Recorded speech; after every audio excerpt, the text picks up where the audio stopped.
This week on Game, the fragate catches up with the Harbinger of Death. We jump into the time machine with the Big Bang. And go inside one of real-time strategy gaming's best-loved franchises. It's all right here, right now. This is Game.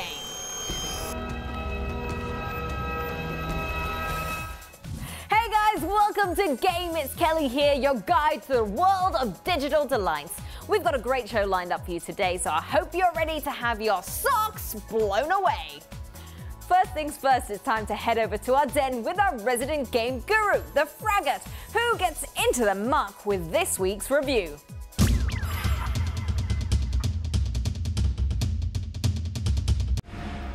Sup PC posse? Frags here, your resident in-house gaming geek. Time now to hit the slopes with a shooter which is making quite the headway in the world of free-to-play FPS games. A sequel to a title which was launched all the way back in 1999. It's Jetpacks A Go-Go with Tribes Ascend. Our flag is secure. Okay, so some of the older FPS fans might remember this title from when it originally came out. Billed as a team and class-based shooter, the gameplay in Tribes was always about large-scale, all-out warfare, where teams of up to 16 players vie for battlefield dominance. But while we've seen other big battleground war simulators try pretty much the same thing over the years, the one thing which really sets Tribes apart was its emphasis on movement. Featuring jetpacks which can be used in conjunction with frictionless boots known affectionately as skis, the gameplay in Tribes is all about gliding down slopes, trying to reach almost impossible speeds, all the while keeping track of battlefield positions, defending targets, and hopefully scoring a few frags along the way. Awesome stuff so far, but aside from its new free-to-play format, what else does this modern reskin have under the hood to keep the gamers coming back? Well, just for you, I learned to slip and slide with the very best of them. So hold on to your seats. This is gonna be one speedy ride. Okay, so first off, as a longtime shooter fan, hands down the best thing I liked about Tribes Ascend is just how much of a skill-based game this is. Now, I don't want to come across as too much of an elitist, but this is old school FPS action like I remember it, with none of that auto-aiming that's so much the rage nowadays. Case in point, one of the most popular weapons in the game, the Spin Fuser, is a relatively slow-moving blue disc which requires lots of practice to get good with. But because of this, each kill you rack up is often the result of careful aiming, like working out trigonometry in your head. Extremely tough, but oh so satisfying. Our flag is secure. Now, being a class-based game, you're given 9 choices as to how you go about causing the pain. From the ultra-speedy Pathfinder with his crazy acceleration, to technicians who fix, lay, and repair turrets, down to heavier classes like the Juggernaut with his awesome base defending capabilities, and snipers with their long-range takedowns. But while I like the classes and all, where this really comes together is CTF, or Capture the Flag, which is at the heart of what makes Tribes tick. And when a battle really gets heated, all the classes and even the vehicles come together to make something which feels altogether different from anything else out there. With some of the speediest gameplay this side of Quake 3, almost everything moves in a blur as you calculate where your enemy is, how fast he's moving, and just what you're going to do about it, all in a split second. Another thing I really liked was the payment model, because unlike other more cash-hungry arena shooters with their assortment of pay-to-win premiums, everything in Tribes Ascend can be unlocked by just playing the game and spending your in-game credits you earn. Hooray! No more renting guns and all that nonsense. Now, for a game that does so much right, there are unfortunately a few flaws with this new version of Tribes. First off, as a class-based game, it would have been nice to have all the classes unlocked at the start, because similar to Valve's Team Fortress 2, a lot of the fun in Tribes is due to the diversity of the classes all playing together. And Taking its cue from other competitive shooters, Tribes does not come with a skill matchmaking system, which means that uber-skilled players will still have to contend with scrubs coming in and learning how to play the game, which can be a problem if you're just starting out or if you're miles ahead of the competition. Victory! You know, with so many free shooter games coming out feeling a little more like cash sinks than video games, making you rent weapons, armor, and even bullets, Tribes Ascend is a wonderful beacon as to how free-to-play games should be done. Now, I've barely scratched the surface, but already with the multitude of perks and possible strategies, I'm getting a little dizzy at just how much this game has going for it. It's as beautiful as any Halo, as quick as Quake, and with its diverse range of classes, also one of the most balanced multiplayer games out there. Plus, it's free. A definite AAA release filled with high-octane, trigger-happy thrills. Tribes Ascend gets 2 thumbs up. Okay, so from jet-setting road warriors, we turn our attention to a tribe of a slightly different variety. Let's see what's kicking in the land of the rising sun, as we check in with our friends in Japan.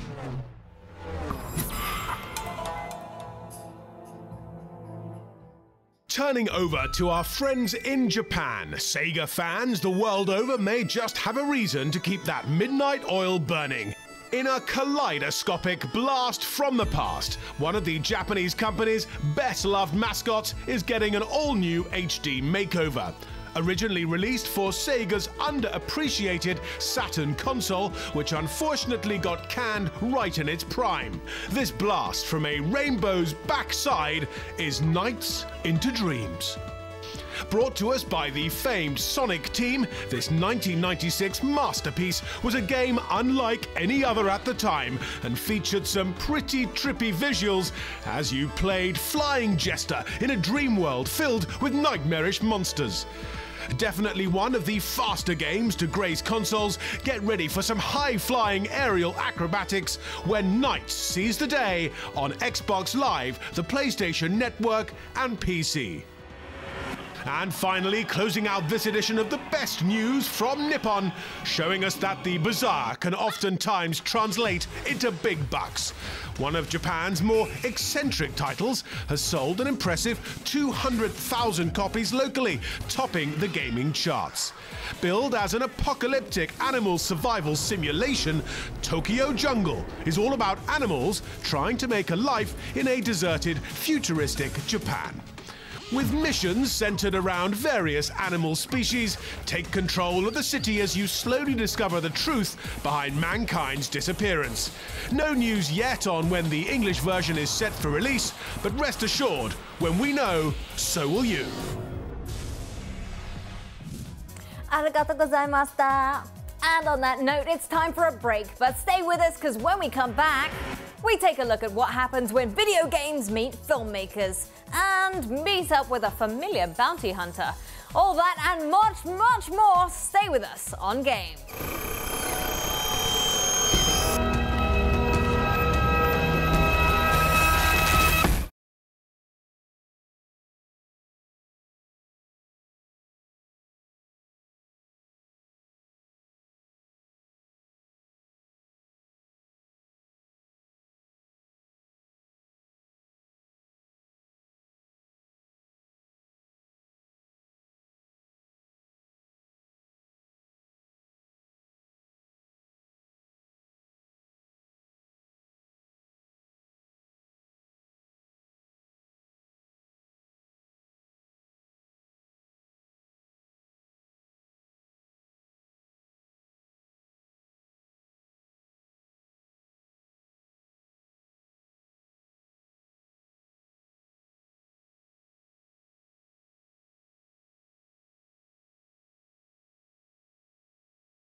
welcome back to Game. Now, we've got a lot more to come on the show, but first, if you're a huge fan of the movies like me, you probably get really excited at the sight of a live-action teaser.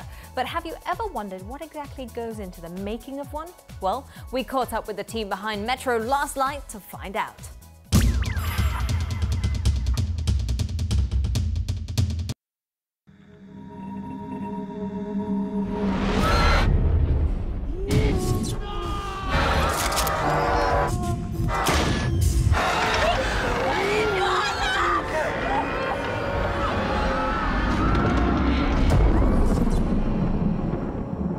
To officially kick off the campaign for Metro Last Light, THQ, in partnership with creative agency Itchy, created an epic live-action short film to tell the story of those present at the end of the world and the beginning of the world of Metro.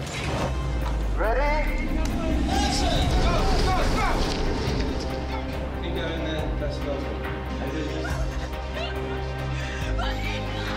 What drew me into the project was the sheer epic scale and sort of scope of the story. Reading the basic script that I was given, there was so much potential for character development, and the idea of depicting this event that is the end of mankind is something that was very alluring. From experience of working in Kiev before, I knew that we could cheat Moscow and make that work for us. Kiev was pretty much the ideal location apart from the weather. Extreme cold meant that we couldn't stand still. We had very little time to think, and on top of that, we had to throw in 100 extras, car stunts, rampaging through the streets. But through planning, we actually got away with a lot in the time we had. The third day was the hardest shoot. We shot for 22 hours without stopping, which was pretty incredible. We had to shoot in 3 locations, including being on the Metro Underground system at 4 o'clock in the morning. One happy accident we had while shooting was the fact that the Metro commander happened to have a child who was the exact age we were looking for the baby. So in the film, the baby that is passed to him is actually his own son. Towards the end of the film, we needed to tie in the idea that perhaps this ranger was also the baby. And we felt that one really vital cue would be to use the lullaby. We had a lot of actresses into a casting session and got them to act out the scene with the baby. And one particular mother started to sing the child a lullaby.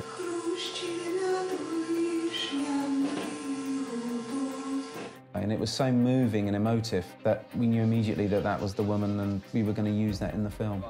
The Mother's Lullaby was one of those things that no matter how much you prepare, how much you plan, some things just come along and they absolutely click and make perfect sense.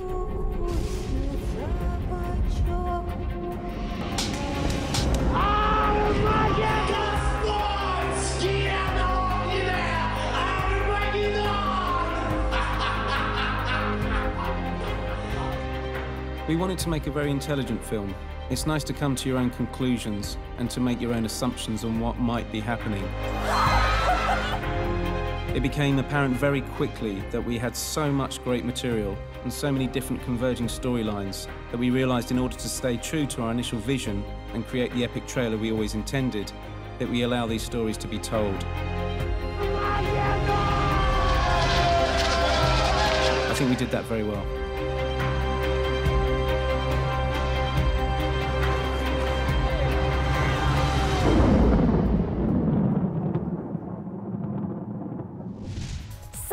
From the catastrophic to the fantastic, from the environs of a post-apocalyptic city to some top games soon to be spinning in a console near you, this is the Big Bang.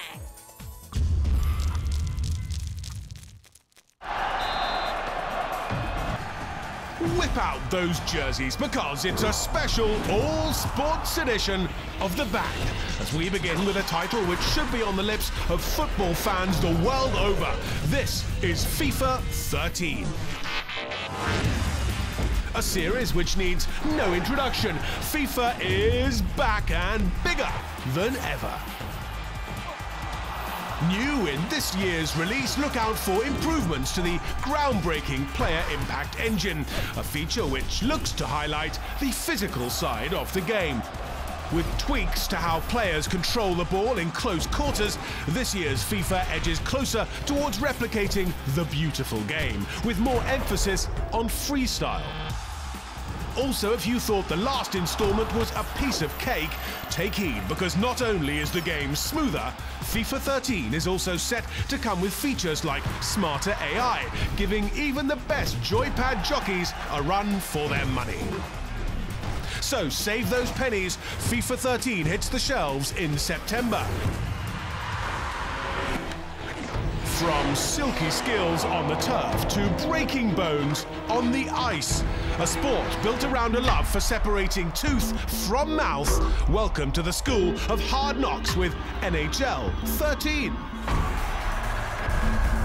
If you're new to the slick sliding on the virtual ice, NHL 13 is a great introduction to the sport of pucks on the pond. With Hockey IQ, a new feature which simulates the mental side of the game, allowing teammates to realistically react to play-by-play situations as they arise. Look out for even smarter games of slap shots as players respond to where the puck is going rather than where it's been.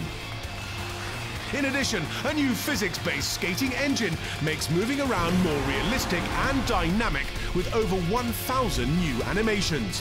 Hoping to build on the success of NHL 12, look out for NHL 13 on the PS3 and X360 later this year. And finally, it's time to willy grind away on hardwood with Tony Hawk's Pro Skater HD. If you've been rolling through the skate parks for a while, you'll probably recognize this classic. Back in all new high definition this time, get ready to push some wood with some of the most iconic levels from the Pro Skater series. This year's release makes a return to the classic gameplay style of the first two games, as players trick and grind in ever spectacular fashion, pulling off seemingly impossible combos in the process. No news yet on the full suite of skaters included, but pros Chris Cole and of course Tony Hawk have signed up amongst a list of others. So if you can handle the strain of a pressure flip and think 900s are a piece of cake, look out for Tony Hawk Pro Skater HD on Xbox Live and the PlayStation Network next month. How cool were they? Titles sure to get sports fans biting their nails in anticipation. And being a huge football fan myself, I can't wait to get my hands on FIFA 13. All right, pee break, time to nip to the loo, but we'll be back in 2. Because up next, we find out just how well bounty hunters get paid, and we go inside one of Sid Meier's classics. That's next on The Game.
back to Game. We're on the home stretch of this episode, so I hope you're ready.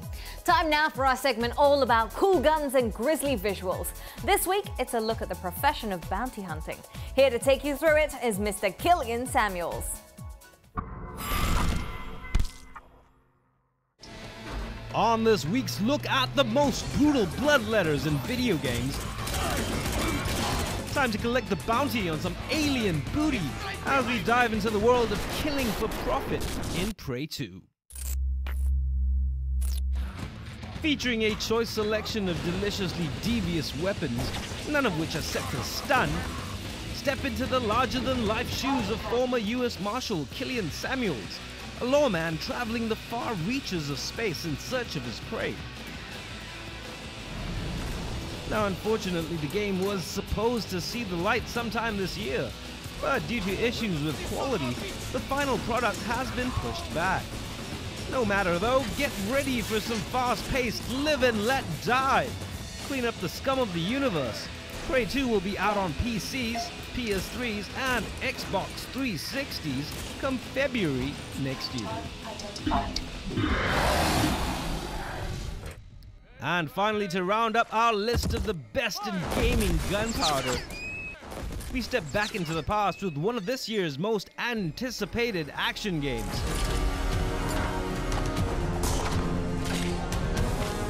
Combining period history with a deep love for running around and hide and seek, this is how Assassin's Creed 3 is shaping up.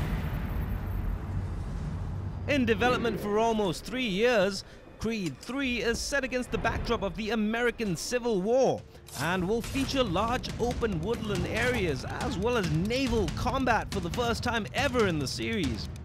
Also new this year, look out for an all-new animation system which allows for on-the-fly assassinations without the need to lock onto enemies like in previous games.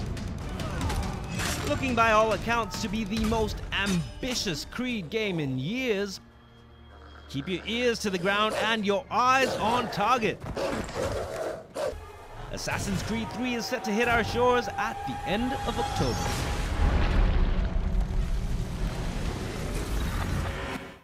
Prey 2 looks awesome. I can't believe it's been delayed though. Darn. Anyway, before we leave you for yet another week, there's one last treat. We caught up with the guys behind Civilization 5 to find out a bit more about their latest expansion. It's time to go inside Gods and Kings.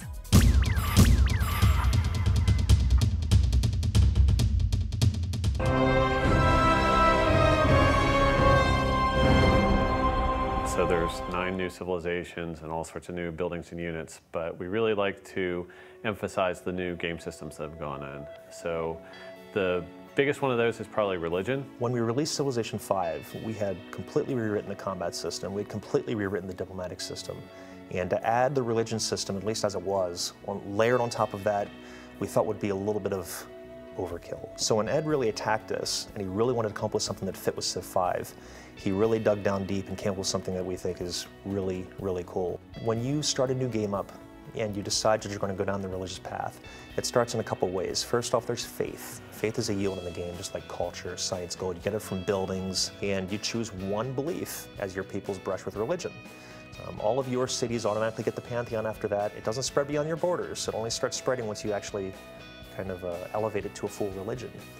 How you get there is with a great prophet. You can have your great prophet do a holy site, which is going to generate faith. Oh, there's one other thing too. You can actually spend faith to build missionaries that will help you to spread your religion faster. You can also use an extra great prophet for that. If you have a great prophet later, they can actually spread religion 3 times. They can go up to 3 different cities, boom, boom, boom, before they're expended, and really do a big job. Well, I like how espionage lets you sort of get a look inside the other civilizations. And if your spies have been there long enough and are of high enough rank, you start to get little tidbits of information about what they might be planning. They can also rig elections. So every 12 turns, what they do if they're unopposed, if there's no other enemy spies in those city-states, is they'll increase your influence a little bit and drop everybody else's a little bit. So it's like a slow drip of water. If you're impatient, you can do what's called a coup. Now, if it's successful, the person who was there before will take over wherever you were before, so it happens instantly. And if you're not successful, your spy's executed. You lose all your influence. generally makes a mess of things, but it's for the gamblers out there. We've always been in an ongoing fight with the game itself to make naval a really compelling part of the game. So we wanted to make it dangerous. We wanted to have a reason for you to build a fleet. And the ability to take coastal cities and give you a foothold in an enemy territory so you can actually start out an invasion like that. You don't have to risk all your land units first. Now you have your naval units. You take that enemy city. You now have a foothold to land all of your other stuff up behind it and move forward. We've also tried to fill in some holes in terms of nothing between the trireme and the caravel. So we added the Galleass, which is a ranged Renaissance era ship, and that's actually the first ship that gets a ranged attack capability. It's kind of really nice when you get to that one. But I've done a lot of work on the AI it takes to actually gather these fleets together, how they're grouped, how they're sent out, and he's made it efficient by probably over 100%. So they're doing it twice as fast as they were before. The way that they're grouping their fleets together is working much better than it has before. But that kind of AI work, the stray great generals that everybody would notice that the AI had one out in the open, easy to capture, a lot of those things we're really trying to squash to make the whole experience even better.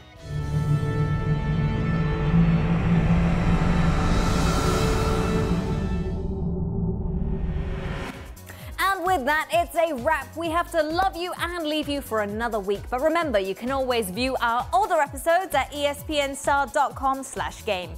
Or you can get in touch with me, Frags, and the game team at facebook.com/ESSGame. Or if Twitter's your thing, then we're at ESS Game. Until next week, guys, I'll see you then.